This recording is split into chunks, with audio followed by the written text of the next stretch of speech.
আমরা মসজিদে এখন বসে আছি। মসজিদে ঢোকার 5টা আদব ছিল। আমি জানি না কয়জন সেটা আদবগুলো রক্ষা করে ঢুকেছেন।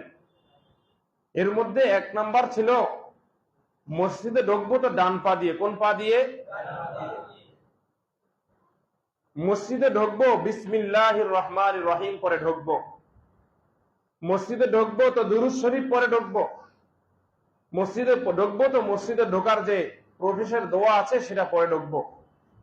4টা এখানে চলে গেল। আর 5 নম্বর হলো মসজিদে যতক্ষণ থাকবো আমি ইতিকাফের নিয়তে থাকবো। তাহলে মসজিদে ঢোকার আদব কয়টা? 1 নাম্বার হলো ডান পা দিয়ে। কোন পা দিয়ে? 2 নাম্বার কি? বিসমিল্লাহ। 3 নাম্বার দুরূদ শরীফ। 4 নাম্বার মসজিদে ঢোকার দোয়া। তাহলে আমরা 3টাকে একসাথে বলতে পারি, বিসমিল্লাহি ওয়াসসালাতু ওয়াসসালামু আলা রাসূলিল্লাহ, হ্যাঁ, আল্লাহুম্মা ফতাহ লি আবওয়াবা রাহমাতিক। মসজিদে ঢোকার দোয়া এটা না? হ্যাঁ, আল্লাহুম্মা ফতাহ লি আবওয়াবা রাহমাতিক। একসাথে 3টা আদায় হয়ে গেল।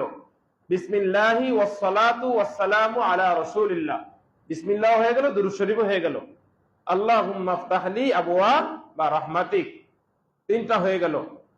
তাহলে ডান পা দিয়ে ঢুকলাম, বিসমিল্লাহ পড়লাম, দুরূদ শরীফ পড়লাম, দোয়া পড়লাম, 4টা। আর যেটা 5ম নাম্বার যেটা বলতে গিয়ে কথাগুলো বলতে হলো সেটা হলো আমি আল্লাহর ঘরে যতক্ষণ থাকবো দুনিয়াবি কোনো কথায় লিপ্ত হব না। আমি ইতিকাফের নিয়তে ঢুকলাম।